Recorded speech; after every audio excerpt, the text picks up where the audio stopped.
मित्रांनो, लग्नानंतर होईलच प्रेम या मालिकेच्या आजच्या भागामध्ये काव्य आणि पार्थ दोघेही गाडीतून चाललेले असतात. आता पार्थ एकदमच अबोला काव्यावर धरून असतो, त्यामुळे काव्या टेन्शनमध्ये येते आणि सारखी सारखी पार्थला म्हणत असते, अहो पार्थ, बास ना आता, किती वेळ असं गप्प बसणार आहात तुम्ही? अहो, लग्न झाल्यापासून मी कालपासून तुम्हाला अगदी शांत बघते आणि ते सुद्धा पहिल्यांदा. अहो पार्थ, प्लीज बोलावो. मी किशोर कुमार लावू का? आवडतात ना तुम्हाला त्यांची गाणी, आणि त्यांचीच गाणी ही ऐकून तुम्हाला बोलायची इच्छा होईल असं काही आहे का? असं काव्या खूप हसतच पार्थला विचारते. तरीही पार्थ एकदमच गप्प असतो, तो काहीही बोलत नाही. मग तो हळूच आरशातून तिला पाहत असतो. हे आता काव्या म्हणत असते, खूप झालं हा पार्थ आता तुमचं, आता क्लास यायची सुद्धा वेळ झाली, बोला ना अहो काहीतरी. तरीही पार्थ काहीच बोलत नाही. हे पाहून आता काव्या बाहेर पाहते आणि म्हणते, अहो माझा क्लास मागे गेला, तुम्ही कुठे घेऊन जाताय मला पार्थ? तेव्हा पार्थ आता काव्याला म्हणतो, तुम्ही रोज जिथे जाताय ना तिथेच मी तुम्हाला घेऊन चाललोय. असं म्हटल्याबरोबरच आता काव्या ही पार्थकडे पाहतच राहते. आता तिला अजूनही समजलेलं नसतं की नक्की पार्थच्या मनात तरी काय आहे. तेव्हा तो लगेचच काव्या काल ज्या ठिकाणी बसलेली असते ना त्या ठिकाणी गाडी थांबवून गाडीतून खाली उतरतो आणि ती ज्या ठिकाणी काल बसलेली असते ना त्याच ठिकाणी नेमका जाऊन बसतो. तेव्हा काव्या त्याच्या पाठोपाठ येते आणि विचारते, पार्थ? तेव्हा नाईलाजाने काव्या आता पार्थ शेजारी तेथे बसते आणि लगेचच आपली खाली मान घालते. तेव्हा तो आता विचारतो, इथेच येता ना तुम्ही रोज, आणि या बेंचवरच तुमचा क्लास सुद्धा सुरू असतो ना? असं म्हणून थोडा रागातच तो तिच्याकडे पाहतो आणि मग नंतर म्हणतो की मीच मूर्ख आहे. मी तुमच्यासाठी अगदी वसू आत्याबरोबर सुद्धा भांडलो, कारण जेव्हा त्या म्हणाल्या की काव्या नक्की क्लासलाच जातात ना की इकडे तिकडे जातात, मग मीच अगदी कॉन्फिडंटली वसू आत्याला म्हणालो की काव्या कुठे जातात, काय करतात, आणि हे अगदी मला व्यवस्थित माहीत असतं आणि हे अगोदर मला अजिबातच माहीत नव्हतं. पण काल मला समजलं की तुम्ही क्लासला नाही तर या बेंचवर येऊन बसता, हो की नाही? तेव्हा काव्याचा आता चेहराच पडतो, ती एकदमच गप्प राहते. मग पार्थ पुन्हा म्हणतो, नाही, मी तुम्हाला जाब नाही विचारते, कारण तो हक्क अजूनही तुम्ही मला दिलेला नाही. पण इथून पुढे कधीही मला जाब विचारायचा हक्क तुम्ही दिलात तरीही मी तुम्हाला कधीही जाब विचारणार नाही. मग आता काव्या लगेचच पार्थकडे पाहू लागते आणि शर्मेने मान खाली घालते. त्यानंतर पार्थ तिला विश्वासाने सांगतो की मी आत्ताच तुम्हाला सांगतोय की मी तुमचा नवरा आहे, परंतु मालक नाहीये. तुम्हाला कुठेही जायचं असेल किंवा काही विचारायचं असेल तर परमिशन घेण्याची अजिबातच गरज नाहीये. आता पार्थने असं म्हटल्याबरोबरच काव्या ही अगदी धक्क्यानेच त्याच्याकडे पाहते, कारण पार्थ ना आज खूपच तुटकपणे बोलत असतो. आता पार्थचं मन हे खूपच दुखावलेलं असतं, त्यामुळे तो म्हणतो, मला माहीत आहे तुम्ही मला नवरा नाही मानत, मित्र नाही मानत, पण मी स्वतःला तुमचा मित्र मानतो आणि त्या मैत्रीपोटीच मी तुम्हाला सपोर्ट करत होतो. मी तुम्हाला नेहमी सपोर्ट करत राहीन तुमचं स्वप्न पूर्ण होण्यासाठी, तुम्ही कलेक्टर होण्यासाठी. आणि तुम्ही काय करताय तर इथे बेंचवर येऊन बसता, टाइमपास करता. मला असं वाटत होतं की काव्या उद्धट असतील, चिडचिड्या असतील, पण खोटारड्या असतील ना, असं कधीही वाटलं नव्हतं. कारण खोटं बोललेलं जसं मला आवडत नाही तसं तुम्हालाही आवडत नसेल असं वाटलं नव्हतं. पण तुम्ही तर माझा विश्वासच खोटा ठरवलात काव्या. तेव्हा आता काव्याला हा आरोप खोटारडेपणाचा लागल्यानंतर खूप मोठा धक्का बसतो. ती आता पार्थकडे पाहतच राहते. विक्रम काकांकडून कशा प्रकारे मी सोल्युशन घेतलं होतं, मैत्रिणीला सांग की तिचा सगळा इगो हा बाजूला ठेव आणि लगेचच चांगुलपणाने तू त्याच्याबरोबर बोल, म्हणजे त्याचा राग हा क्षणातच जाईल.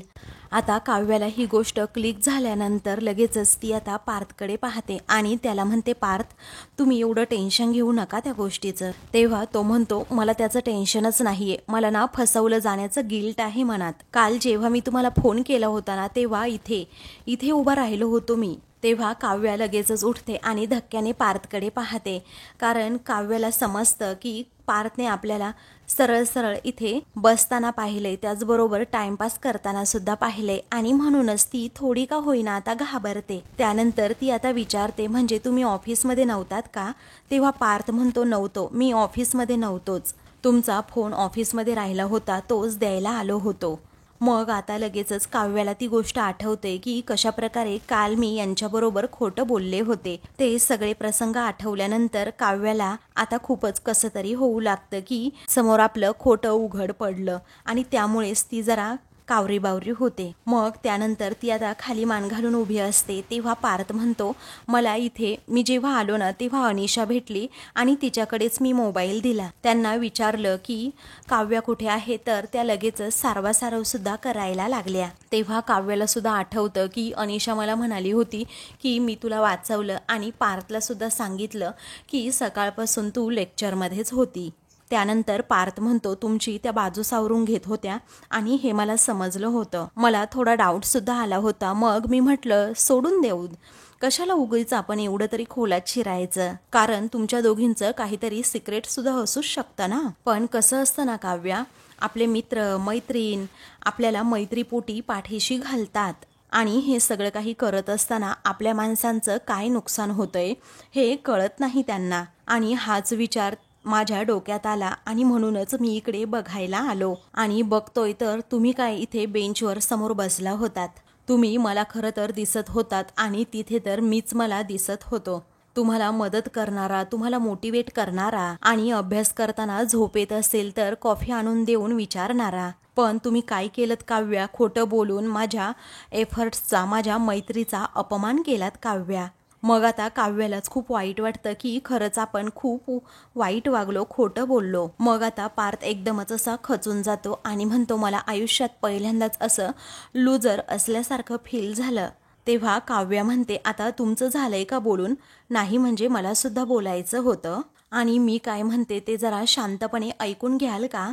तेव्हा पार्थ हा तिच्याकडे पाहतच राहतो.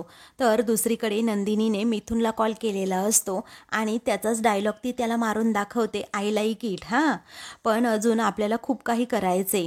मेथी, कोथिंबीर, त्याचबरोबर 2 किलो रवा, शेंगदाणे, हे सगळं काही तुम्हाला आणायचंय. लक्षात राहील ना तुमच्या? त्यावेळी आता तिकडून मिथुन हो असं म्हणतो आणि मग नंदिनी फोन ठेवते. तेवढ्यातच मानिनी आता तेथे येते आणि कुणाला रवा आणायला सांगितलास, जीवाला की काय, असं हसतच विचारते. त्यावेळी नंदिनी म्हणते, नाही हो, मिथुन काकांना सांगितलंय आणि जीवा हे जिममध्ये गेले आहेत. तेव्हा मानिनी हसते आणि म्हणते, अरे देवा, आता तुझं काम. तेव्हा काय झालं आई, असं लगेचच नंदिनी विचारते. मानिनी म्हणते, तू हे सगळं मिथुन भाऊजींना आणायला सांगितलं ना, म्हणून मला जरा धडकीच भरली. तेव्हा का बरं, असं नंदिनी विचार. मिथुन भाऊजी ना अवली आहेत, तुला सांगू, मागच्या वेळी माझी भिशी होती. मग मी त्यांना म्हटलं गाजराचा हलवा करायचा आहे, त्यामुळे 2 किलो गाजर घेऊन या. तर ते ना 2 किलो साखर घेऊन आले. तेव्हा नंदिनी हसते आणि विचारते, काय? मग मानिनी म्हणते, अगं हो, म्हणजे त्यांनी गाजराचं साखर केलं का, असं ती विचारते. तेव्हा मानिनी म्हणते, हो अगं, त्यांचं ना कामच असं असतं, ते लगेचच विसरून जातात काही गोष्टी. त्यांचं पिठाचं मीठ, गाजराचं साखर हे नेहमी आपलं असं चालूच असतं. एकदा काय म्हटलं मी त्यांना की देवासाठी तूप घेऊन या, तर हे मिथुन भाऊजी धूप घेऊन आले. त्यावेळी नंदिनी हसते आणि म्हणते, अरे वा, चांगलीच मजा आहे यांची. मग मानिनी म्हणते, सारखी शब्दकोडी सोडवत असतात ना मिथुन भाऊजी, त्यामुळे त्यांच्या मनामध्ये सुद्धा सारखी अशी शब्दांची जंप सुरू असते नेहमी. आता बघूयात आपण, तू सांगितलेलं सामान आणतायत की गोंधळ घालतायत? मग नंदिनी हसते आणि म्हणते, बघूयात आपण. बरं आई, मी आनंद निवासमध्ये जातीये आता. मग मानिनी म्हणते, आज उशीर करू नकोस हां, वेळेवर ये संध्याकाळी. आणि आज उशिरा नाही येणार मी. खरं सांगू आई, खरं तर मला घरी आज थांबून सगळी तयारी सुद्धा करायची होती, पण आज आनंदी निवासमध्ये ना खूप कामं आहे. त्यावेळी मानिनी म्हणते, नाही नाही अगं, कामं तर महत्त्वाची आहेतच आणि तुमच्या 1 मंथ ॲनिव्हर्सरीचं प्लॅनिंग सगळं तूच करायचं, हे काही मला पटत नाही. थोडं तरी सरप्राईज हवंच ना तुमच्यासाठी. आता तुम्ही जेव्हा संध्याकाळी सर्वजण याल ना, तेव्हा तुमच्यासाठी काहीतरी नक्कीच सरप्राईज असेल. तेव्हा नंदिनी आता म्हणते, थँक्यू सो मच आई. तर आता लगेचच मानिनी म्हणते की मी आहे बाळा तुझ्या बरोबर, पण मला सांग, त्या जीवाला गधड्याला काही लक्षात आहे की नाही आज नक्की काय आहे ते? तेव्हा नंदिनी म्हणते, नाही हो, काही माहीत नसेल. मानिनी म्हणते की बरं झालं, एक तर तू गोष्ट मान्य केली की जीवा हा गधडा आहे. तेव्हा नंदिनी म्हणते, आई काय बोलताय असं? मग आता मानिनी हसते आणि म्हणते, अगं बाळा, मी मस्करी केली, पण जीवावर ना मी जरा चिडली आहे. कारण असा कसा विसरतो तो? कारण एरवी नको नको त्या गोष्टी लक्षात ठेवतो आणि नेमकं आज काय आहे हे कसं विसरला तो? तेवढ्यातच जीवा आता तेथे येतो आणि काय आहे आज असं दोघींनाही विचारतो. मग नंदिनी आणि मानिनी त्याच्याकडे पाहतात. तर जीवा पुन्हा विचारतो, बोला की काय आहे आज? दुसरीकडे काव्य आता पार्थला म्हणते, हे पहा पार्थ, तुम्ही माझ्यावर चिडता कारण मी वागते सुद्धा तशीच, पण पार्थ मी काय म्हणते ना ते समजून घ्या, ऐकून घ्या प्लीज. हे पहा पार्थ, तुम्ही एक हॅप्पी गोल लकी माणूस आहात. मी पण आहे, परंतु मी माझ्या मित्रमैत्रिणींच्या बाबतीत ना खूप चूजी आहे, रादर एकूणच माणसांच्या बाबतीत सुद्धा, कारण माझे मित्रमैत्रिणी मी स्वतः निवडते आणि तुम्ही माझे मित्र नाही आहात पार्थ. तेव्हा पार्थला आता खूपच वाईट वाटतं आणि अगदी त्याला कसं तरी होतं, कारण अजूनही मित्र म्हणून मानतच नाहीये ही भावना त्याच्या मनात येते. पुढे आता काव्य म्हणते, हे पहा जे काही खरं आहे ना ते मी तुम्हाला सांगते, कारण आत्ता या क्षणी तरी तुम्ही माझे मित्र नाही आहात. असं आहे ना, तुम्ही मला तुमची मैत्रीण सुद्धा मानताय आणि याच नात्याने मी तुम्हाला एक गोष्ट सांगतीये पार्थ, मी एक काव्य आहे आणि मला मनापासून जी गोष्ट वाटत नाही ना करावीशी ती गोष्ट मी कधीच करत नाही, आणि एकदा का ती गोष्ट मला मनापासून करावीशी वाटली तर ती मी केल्याशिवाय अजिबातच राहत नाही. असं काव्याचं बोलणं ऐकून पार्थ तिच्याकडे पाहतच राहतो. आणि खरं सांगू, आता अभ्यास करावासा वाटत नाहीये मला आणि म्हणूनच मी तो अभ्यास सुद्धा करत नाहीये, पण जेव्हा मला मनापासून वाटेन ना तेव्हा मी करेन ना. अहो अभ्यासच काय, सगळं काही करेन. तर मी तुम्हाला माझा मित्र मानत नाहीये, परंतु पुढे जाऊन जर मला वाटलं तर, असं म्हणून ती लगेचच आपली गप्प राहते. तेव्हा पार्थ शॉकमध्येच अगदी तिच्याकडे पाहतो आणि विचारतो, काय पुढे जाऊन वाटलं तर काय करणार? काव्या आता म्हणते, पुढे जाऊन मला वाटलं ना तर मी मानेन सुद्धा तुम्हाला माझा मित्र. असं म्हटल्याबरोबरच इकडे पार्थच्या मनात खूप होप्स निर्माण होतात. मग पार्थच्या चेहऱ्यावर थोडं का होईना हसू येतं. त्यावेळी काव्या म्हणते, तेव्हा तुम्ही म्हणाल ना त्या प्रत्येक गोष्टीचा माझ्यावर नक्कीच फरक सुद्धा पडेल. आणि तुम्हाला सांगू पार्थ, एकदा का मी मैत्री केली ना तर ती निभावल्याशिवाय मी कधी म्हणजे कधीच राहत नाही. तेव्हा मैत्री खातर मी तुमच्यावर हक्क दाखवेन, तुम्हाला माझ्यावर हक्क गाजवून देईन आणि तुमचा सगळा वेडेपणा सुद्धा सहन करेन आणि तुमच्याबरोबर अगदी एखाद्या लहान मुलीसारखी सुद्धा वागेन आणि तुमच्यावर अगदी आंधळा विश्वास सुद्धा मी ठेवेन. आता असं खूप काही काव्याने बोलल्यानंतर पार्थची नजर तिच्यावरून हटतच नाही. पार्थच्या मनात आता जणू काय लाडूच फुटू लागतात, कारण काव्या आता खूप पॉझिटिव्ह असं काहीतरी बोललेली असते, म्हणून पार्थला आता खूप म्हणजे खूप आनंद होतो. त्यानंतर काव्या विश्वासानेच सांगते, तुमचा माझ्यावर असणारा विश्वास मी कधी म्हणजे कधीच ब्रेक होऊ देणार नाही. तेव्हा पार्थ आता खूपच खुश होतो आणि त्याला अगदी गड जिंकल्यासारखं होतं. लगेचच पाठीचा कणा सरळ करतो आणि ताठ मानेने काव्याकडे पाहतो आणि काव्याबरोबर बोलताना थोडा गडबडतो. म्हणतो की खरंच असं होईल का, तुम्ही असं करू द्याल का? तेव्हा काव्य म्हणते, हो पण मित्र मानेन ना तेव्हा हा. असं म्हणून ती पार्थला आता सांगू लागते की पार्थ, मी तुमच्या आता सगळ्या एफर्ट्सचा आदर करते, पण स्वतःमध्ये बदल करेन अशी अपेक्षा करू नका प्लीज. मग आता पार्थ लगेचच हात वर करतो आणि म्हणतो, ठीक आहे बालिके, तुम्ही तुमचा धर्म पाळा, आम्ही आमचा धर्म पाळतो आणि तुम्हाला हवं तेव्हा मैत्रीचा हात पुढे करा. असं म्हणून तो आता हात पुढे करतो, तर काव्या डोळे मोठे करून त्याच्याकडे पाहतच राहते. मग पुढे आता पार्थ म्हणतो, तुम्हाला वाटेल तेव्हा काही गोष्टी करा, पण आम्ही आमचे प्रयत्न असेच चालू ठेवू. असं म्हणून पार्थ आता खूप मोठ्याने हसतो. तेव्हा काव्या ही थोडीशी स्माईल त्याला देते आणि त्याच्या या जोकवर हसत असते. मग आता ती म्हणते की हाच बालिशपणा आणि याच बालिशपणाबद्दल ना मी तुमच्याबरोबर सतत बोलत असते आणि हाच बालिशपणा कमी केलात ना तर बाकी सगळं काही ठीक आहे. असं म्हटल्याबरोबरच पार्थ पुन्हा एकदा अगदी प्रेमाने काव्याकडे पाहतो आणि तिच्याकडे पाहून हसतो. तेव्हा काव्या थोडीशी लाजते आणि दुसरीकडे पाहते. तिच्या चेहऱ्यावर सुद्धा खूप छान असं स्माईल असतं. मग पार्थ आता त्या स्माईलकडे खूप वेळ सतत पाहतच राहतो. मग पार्थ आता लगेचच म्हणतो, हसताना तर तुम्ही अजूनच छान दिसताय. तेव्हा काव्या पुन्हा त्याच्याकडे पाहते तर पार्थ एकदमच गप्प राहतो आणि विषय बदलत म्हणतो की तुम्ही ना असंच हसत राहा, इतर वेळीच आहेच फिसकरलेली मांजर. तेव्हा काव्या जरा रागातच त्याच्याकडे पाहत त्याला विचारते, काय बोललात तुम्ही? मग आता तो म्हणतो, काही नाही, हसत राहायचं आपलं. काव्य विचारते, त्याच्यानंतर काय बोललात? मग पार्थ म्हणतो, जास्त हसत राहा. मग काव्य म्हणते, पार्थ देशमुख, हे पहा, तुम्ही असं तोंडातल्या तोंडात जे फुटफुटता ना, तुम्हाला असं वाटत असेल मला ऐकू आलंच नाही, पण ते सगळं मला ऐकायला येतं. बरं मी मांजर आहे ना ते ठीक आहे, परंतु तुम्ही सुद्धा देशमुखांचा मोठा बोका आहात. तेव्हा पार्थ तिच्याकडे आश्चर्याने पाहतो. तेव्हा ती म्हणते, आर्किटेक्ट बोका आहात तुम्ही. तर पार्थ आता तिच्याकडे पाहून खूप हसतो आणि विचारतो, काय आर्किटेक्ट बोका? आणि तोही साधा नाही, भारतातल्या टॉप 30 आर्किटेक्टपैकी एक मोठा बोका आहे तो. मग पार्थ हसतो आणि म्हणतो, छान आहे हा, मला खूप आवडलं आर्किटेक्ट बोका. कारण मी आर्किटेक्ट बोका आणि तुम्ही कोण तर फिसकारलेली मांजर, असं म्हणून तो खूप हसतो. तर काव्या थोडी रागात त्याच्याकडे पाहते. तो पुन्हा एकदा काव्याला घाबरून जरा गप्प राहतो. मग काव्या पुन्हा एकदा हसते आणि दुसरीकडे पाहते. मग काव्या जशी बसते ना तशीच हाताची घडी घालून तो तिच्या शेजारी बसतो. तर आता फायनली दोघांचे वाद सुद्धा मिटलेले असतात. इकडे जीवा आता विचारतो, आई तू सांगतेस ना ग नक्की काय आहे आज? आणि म्हणते, पण मी का सांगू तुला नक्की काय आहे आज ते? अरे तू तुझ्या बायकोला विचार ना काय आहे ते. तेव्हा नंदिनी विचारते, काय? मग जीवा विचारतो, काय आहे? तेव्हा नंदिनी म्हणते, तुम्हीच आठवून बघा ना काय आहे आज ते. त्यानंतर लगेचच आता नंदिनी विचारते, बरं मी जाऊ का, मला उशीर होतोय. तेव्हा मानिनी म्हणते, उशीर होतोय का? जीवा जा रे तिला सोडून ये. तेव्हा तो विचारतो, मी पण आता टी शर्ट सुद्धा भिजलाय, मी वर्कआउटवरून आलोय आणि आता कसं जायचं बरं? मग आता मानिनी म्हणते, तू जाताना असाच जा बाईकवर, येताना सुकून येशील तू.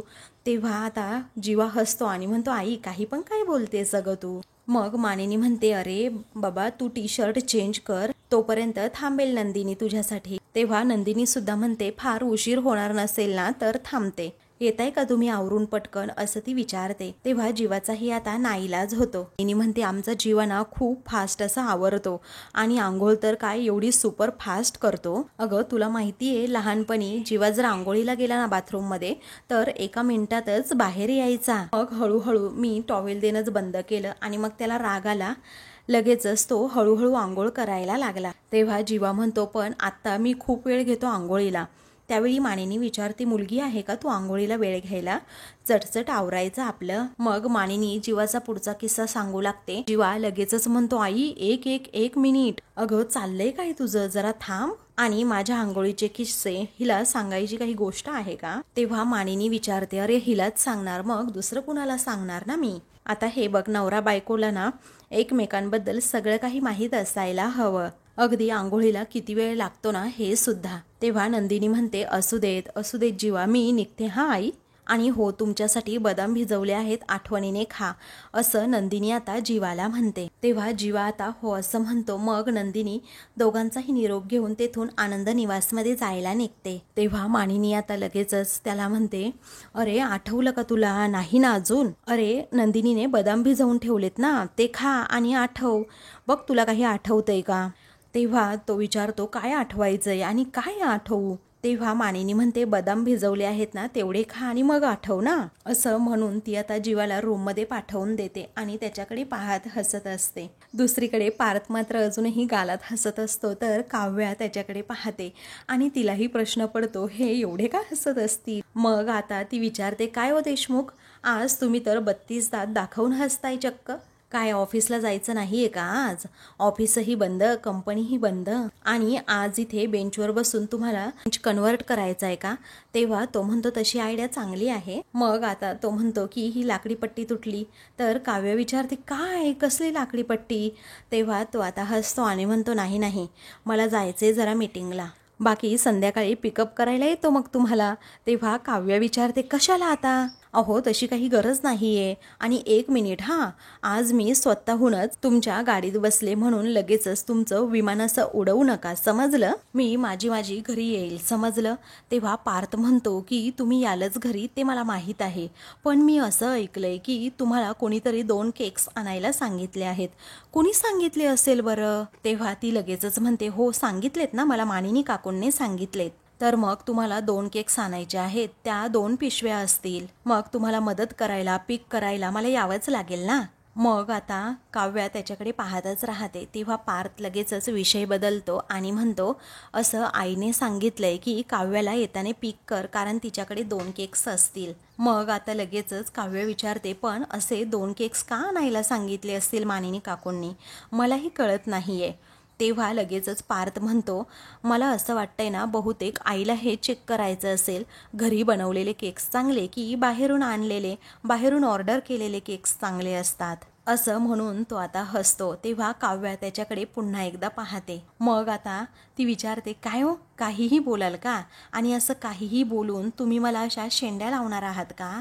ते कारण काहीही असू दे, परंतु तुम्हाला आणि तुमच्या आईला ना असं म्युझियममध्ये ठेवायला हवं. तर आता असं म्हणून ती आता पार्थला बोलते. तेव्हा पार्थ आता तिच्याकडे पाहून पुन्हा एकदा हसतो. तर काव्य आता आश्चर्याने त्याच्याकडे पाहते आणि म्हणते की काय हसताय सारखं.